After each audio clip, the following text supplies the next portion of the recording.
नमस्कार, मी मनुश्री पाटील. टाइम्स नाव मराठीमध्ये आपलं स्वागत आहे. लोकसभेचा आढावा आपण घेतोय. पश्चिम महाराष्ट्रावर सध्या लक्ष केंद्रित केलं आणि पश्चिम महाराष्ट्रात सध्या सर्वात चर्चेत असलेला म्हणजे साताऱ्यामध्ये नेमकं कोण उभं राहणार याबद्दल खूपच उत्सुकता आहे. अंतर्गत वाद सध्या सुरू आहे. अभयकुमार देशमुख आपल्या बरोबर आहे. अभय, साताऱ्याकडे सगळ्यांचं लक्ष आहे, कारण उदयनराजे नेमकं कोणाच्या पारड्यात जाणार. उदयनराजे वारंवार दिल्ली दौरा करताना तर दिसतंय की मला तिकीट हवंय, पण प्रत्यक्षात ती जागा आहे राष्ट्रवादी काँग्रेस म्हणजे अजित पवारांकडे. त्यामुळे उत्सुकता शिगेला पोहोचली आहे. सातारच्या जागेबाबत खरंच खूप चर्चा सध्या सुरू आहे. उदयन महाराजांनी ज्यावेळेला या भाजप श्रेष्ठींकडून 2 उमेदवार याद्या जाहीर झाल्या त्यावेळेला त्यांच्या समर्थकांनी या 2 याद्यांमध्ये उदयनराजेंचं नाव नाही, त्यामुळे समर्थक नाराज झालेले होते. त्यांनी चंद्रशेखर बावनकुळे ज्यावेळेला साताऱ्यामध्ये आलेले होते त्यावेळेला त्यांना भेटून त्या ठिकाणी त्यांची नाराजी दाखवलेली होती की उदयन महाराजांचं नाव पहिल्या लिस्टलाच यायला हवं होतं, असं त्यांचं म्हणणं होतं. साताऱ्यामध्ये एक आता बऱ्याच मोठ्या प्रमाणामध्ये चर्चा होण्यामागचं कारण म्हणजे उदयन महाराजांनी त्यांच्या पेजवरून, फेसबुक पेज असेल किंवा सोशल मीडियाचं जे पेज असेल त्यावरून भाजप संबंधित जे काही तिथं हे होते उल्लेख होता ते सगळं काढून टाकलेलं होता. समर्थक नाराज झालेले होते. त्यानंतर ना मग पुन्हा गिरीश महाजन त्या ठिकाणी त्यांना भेटायला गेले. म्हणजे गिरीश महाजन सुरुवातीला विजयसिंह मोहिते पाटलांना भेटून नंतर सातारला उदयन महाराजांना भेटायला गेले. त्यावेळेला त्यांनी उल्लेख केलेला होता की महाराजांना तिकीट नाकारण्याचा कोणता प्रश्नच नाही, महाराजांची उमेदवारी निश्चित आहे. त्यामुळे समर्थकांना असं वाटतंय की महाराजांना तिकीट मिळेल, पण अद्यापपर्यंत तरी त्याची घोषणा झालेली नाहीये. दुसरा अजून इथे एक अडचणीचा विषय महायुतीसाठी येतोय, तो म्हणजे अजित पवार गटाची ही जागा आहे. अजित पवार गट सुद्धा ही सातारा लोकसभा लढवण्यासाठी आग्रही आहे. मात्र आता त्यांच्याकडं मातब्बर असा उमेदवार कोण हा प्रश्न आहेच. त्यामुळे अजित पवार जरी आग्रही असले तरी साताऱ्यामधून उमेदवार द्यायचा कोण हा त्यांच्यापुढे एक प्रश्न उपस्थित होऊ शकतो. मला वाटतं पुरुषोत्तम जाधव यांनी या संदर्भात संमती दर्शवली होती आणि थेट मला त्यांना जाऊन अजितदादांना भेटले होते. पुरुषोत्तम जाधव अनेक निवडणुकांमध्ये इच्छुक आहेत. ते सुरुवातीला शिंदे गटात असल्या कारणाने मुख्यमंत्री एकनाथ शिंदेंना सुद्धा भेटलेले होते. त्यावेळेला त्यांच्यासोबत कार्यकर्त्यांची मोठी फळी घेऊन ते मुंबईमध्ये आलेले होते. एकनाथ शिंदेंना आग्रही सेनेची जागा आहे तर शिवसेनेची जागा आहे तर ते आपण लढूया आणि मी त्यासाठी इच्छुक आहे असं सांगितलेलं होतं. त्यावरती तोडगा काढू असं देखील आश्वासन देण्यात आल्याचं बोललं जात होतं. मात्र काही हालचाल होताना दिसत नाही म्हटल्यावर पुरुषोत्तम जाधवांनी अजित पवारांची देखील भेट घेतल्याचं समोर आलं आणि ते त्यांच्याकडून उभं राहण्यास सुद्धा इच्छुक असल्याचं दिसत होतं. पण यामध्ये होतंय असं, अद्यापर्यंत कोणाकडून उमेदवार जाहीर झालेला नाही. कार्यकर्ते संभ्रमावस्थेत आहेत. निश्चित उदयनराजेंचं नाव आहे. महायुतीमध्ये ज्या पद्धतीने उदयनराजेंचं नाव चर्चेत आहे तसंच आपण बघतो मवियामध्ये सुद्धा उदयनराजेंचं नाव चर्चेत आहे, कारण शरद पवार कदाचित उदयनराजेंना देतील असं सुद्धा म्हटलं जात आहे. ह्यामध्ये कितपत तथ्य आहे मग? नाही, कारण उदयनराजेंना लढवायचे एवढं मात्र नक्की आहे. उदयनराजे यापूर्वी आता जो मवियाचा घटक पक्ष आहे राष्ट्रवादी काँग्रेस शरद पवार जो गट आहे त्याच्यामधून उदयनराजे यापूर्वी सातारा लोकसभेमधून खासदार म्हणून निवडून गेलेले होते. त्यामुळे शरद पवारांशी एक घरोबा आहे. पण मध्यंतरीच्या काळामध्ये त्यांनी कार्यकाल पूर्ण न होताच सातारा लोकसभा मतदारसंघामधून राष्ट्रवादीच्या सीटचा राजीनामा दिला आणि त्यांनी पुन्हा निवडणूक लढवली. त्यामध्ये ते पडले होते. श्रीनिवास पाटलांनी त्यांना पाडलेलं होतं. पण पुन्हा एक चर्चा जिल्ह्यामध्ये सुरू झालेली आहे की उदयन महाराजांना जर भाजपनं तिकीट दिली नाही तर तो एक पर्याय असू शकतो. मात्र आता शरद पवार जे आहेत ते याबाबत किती सकारात्मक आहेत हा मोठा विषय आहे. कारण की ज्या वेळेला भरघोस मतांनी एक ती गाजलेली निवडणूक होती, भरघोस मतांनी उदयन महाराजांना निवडून दिलेलं होतं. त्यानंतर सुद्धा पवारांची साथ उदयन महाराजांनी सोडलेली हे वास्तव आहे. त्यामुळे या बोलण्याकडे तितकासा अपरिचित चेहरा होता श्रीनिवास पाटील आणि थेट उदयन महाराजांना थेट आव्हान सुद्धा दिलं होतं. मग शरद पवारांनी ही खेळी खेळली होती. पण मग आता श्रीनिवास पाटील यांना तिकीट मिळण्याचे किती चान्सेस आहेत महाविकास आघाडीकडनं? सध्या श्रीनिवास पाटलांचं नाव येते का तर येतंय, चर्चेमध्ये आहे का आहे. यापूर्वी सुद्धा श्रीनिवास पाटलांनी या लोकसभा मतदारसंघामध्ये कराड जो लोकसभा मतदारसंघ होता त्यामध्ये नेतृत्व केलेलं होतं. ते निवडून आलेले होते. त्यामुळे बऱ्यापैकी चेहरा तो जिल्ह्यातील मतदारांना ओळखीचा आहे. श्रीनिवास पाटलांचं नाव तर पुढे येतेच शरद पवार गटाकडून. मात्र आता दुसरी एक अडचण आहे की वयमानाचा सुद्धा विचार या ठिकाणी करावा लागणार आहे. मोठा मतदारसंघ आहे आणि त्या दृष्टिकोनातून त्यांची अशी चर्चा आहे कार्यकर्त्यांमध्ये की श्रीनिवास पाटलांची इच्छा आहे की त्यांचा मुलगा जो सारंग पाटील आहेत त्यांना उमेदवारी मिळावी अशी इच्छा आहे. मात्र आता पक्ष नेतृत्व कसं आणि काय कोणावरती जबाबदारी सोपवेल हे सांगता निश्चित कार्यकर्ते खूप संभ्रमात साताऱ्याचे नेमकं कोणाला जाणार जागा, कारण एकीकडे उदयनराजेंचे कार्यकर्ते आक्रमक होताना बघायला मिळतात, पण या सगळ्यामध्ये एक नवीन खेळी राष्ट्रवादीच्या कार्यकर्त्यांकडनं खेळलेली सुद्धा बघायला मिळते. खुद्द शरद पवारांच्याच मागे लागल्यात की तुम्ही साताऱ्यामधनं लोकसभा निवडणूक लढवा, अशा चर्चा सुरू झाल्यात. हो, चर्चा सुरू झाल्यात म्हणण्यापेक्षा अशी पण माहिती आपल्या पुढे येते की या लोकसभा मतदारसंघातले काही आमदार पदाधिकारी यांनी शरद पवारांची भेट घेऊन हा आग्रह धरला आहे की शरद पवारांनी सातारा लोकसभा लढवावी. मात्र पवारांनी काही वेळापूर्वीच जी झाली पत्रकार परिषद त्यामध्ये उल्लेख केलाच की मी आता कोणतीही निवडणूक लढवणार नाही आणि मी इच्छुक नाही असं त्यांनी स्पष्टपणे सांगितलं. त्यामुळे या सगळ्या चर्चेला पूर्ण वेळ मिळालाय असं आपल्याला बोलता येईल.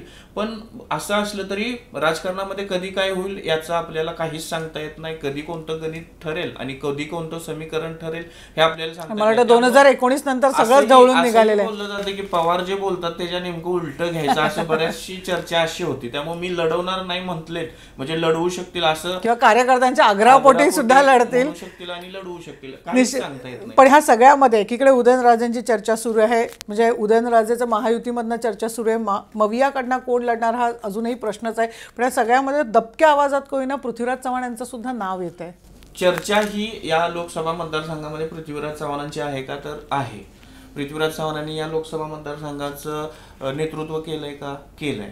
त्यामुळं एक अशी सुद्धा माहिती येते कार्यकर्त्यांमधून त्यांच्या बोलण्यामधून पृथ्वीराज चव्हाण इच्छुक आहेत, परंतु त्याला शरद पवारांनी जर सांगितलं, शरद पवारांनी जर ही जागा तुम्ही लढवा असं सांगितलं तरच पृथ्वीराज चव्हाण त्या ठिकाणाहून इच्छुक आहेत. पण मग ते राष्ट्रवादी आणि काँग्रेस असं काही त्रांगडं होणार नाही का? म्हणजे नाही, आता पृथ्वीराज चव्हाण मुळात राष्ट्रवादीच्या चिन्हावर लढतील का? राष्ट्रवादीच्या चिन्हावर लढण्याचा विषय नाहीये, काँग्रेसमधूनच ते लढतील असं कार्यकर्ते बोलतायत. मात्र याला पवारांचा सकारात्मकपणा हवा, सकारात्मक बाजू जर त्यांची असेल, त्यांनी म्हटले तर माझी तयारी आहे असं कार्यकर्ते बोलतायत. आता हे कितपत खरं ठरू शकतं हे आता आपल्याला सांगता येत नाही, परंतु या पृथ्वीराज चव्हाणांचा चेहरा या मतदारसंघामध्ये बऱ्यापैकी लोकांना माहित आहे. माजी मुख्यमंत्री आहेत, याआधी केंद्रीय जबाबदाऱ्या सुद्धा अनुभवी आहेत, केंद्रीय जबाबदाऱ्या सुद्धा पार पाडलेल्या आहेत. मग काटेकी टक्कर होऊ शकते जर पृथ्वीराज चव्हाण रिंगणामध्ये आले. तसं पाहायला गेलं तर या 6 विधानसभा मतदारसंघाचा मिळून हा सातारा लोकसभा मतदारसंघ आहे. याच्यामधलं अजून एक गणित आपल्याला बघावं लागेल की या 3 तालुके जे आहेत, म्हणजे 3 मतदारसंघ जे आहेत, कराड दक्षिण, कराड उत्तर आणि पाटण, या लोकांना वाटतं की खासदार आमच्याकडचा हवा. वरती वाई, सातारा या लोकांना, कोरेगाव या लोकांना वाटतं की खासदार आमचा हवा. त्यामुळे मतांची टक्केवारी जर तुम्ही बघितली तर ऐन वेळेला तुम्हाला कशी मतं या दुसऱ्या मतदारसंघामधून जास्त आणता येतील ह्यावरती तिथला उमेदवार विजयी होण्याची एक काय ते म्हणतात खात्री मिळू शकते. पण तसाही म्हटलं गेलं तर हा निष्ठावंत आहे, काँग्रेस राष्ट्रवादी अशी निष्ठावंत असलेला आपण म्हणू शकतो हा मतदारसंघ. कारण ज्या पद्धतीने उदयनराजेंना पाडलं सुद्धा ह्या मतदारसंघाने भाजपमध्ये गेल्यावर आणि शरद पवारांना, काय नेमकं एकत्र चित्र दिसतंय? मवियाचं पारडं जड असेल की महायुतीचं पारडं जड आहे?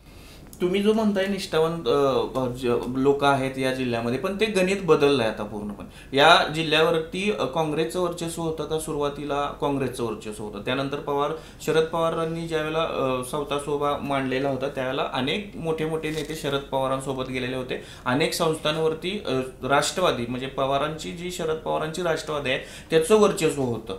हे झालं जुनं, हा इतिहास झाला. परंतु आता पक्षफुटीनंतर तुम्ही असं नाही सांगू शकत की आता याचं पारडं जड आहे आणि त्याचं पारडं जड आहे. कारण की शिवसेनेमध्ये 2 विभाग झाले, राष्ट्रवादीमध्ये 2 विभाग झाले. त्यामुळे मतांची टक्केवारी तुम्ही आता असं म्हणू शकत नाही. आता जर राष्ट्रवादी एकत्र असते, अजित पवार गट आणि शरद पवार गट हे एकत्रच असते, तर तुम्हाला कुठंतरी बोलण्याला वाव होता. कारण की ती मतांची बेरीज केली असती तर ती मतांची टक्केवारी जास्त होती. त्यामुळे ह्या घडीला तुम्ही आता शरद पवार गट असेल, अजित पवार गट असेल किंवा मग महायुतीचा जो उमेदवार असेल त्याला पूर्णपणे मतदान मिळेलच असं तुम्ही नाही म्हणू शकत. कारण मतांची विभागणी झाली हे सरळ आहे. त्यामुळे कुठून आणि कसं मतदान फिरवणार त्यावरती मवियाचा उमेदवार की महायुतीचा उमेदवार निवडून येणार हे पाहणं गरजेचं ठरतं. निश्चितच आहे. बट श्रीनिवास पाटील जर नसतील मवियाकडनं, कारण बरोबर आहे वय झालेलं आहे त्यांचा, एक फरक पडतो. मग उदयनराजे जर आपण असं समजूया की महायुतीचे उमेदवार असतील तर मग कोण काटेकी टक्कर देऊ शकतं मविया? उदयनराजे उमेदवार असतील तर निश्चितपणे श्रीनिवास पाटील पुन्हा एकदा जर जबाबदारी टाकली तर ती पार पाडणार का? पाडणार.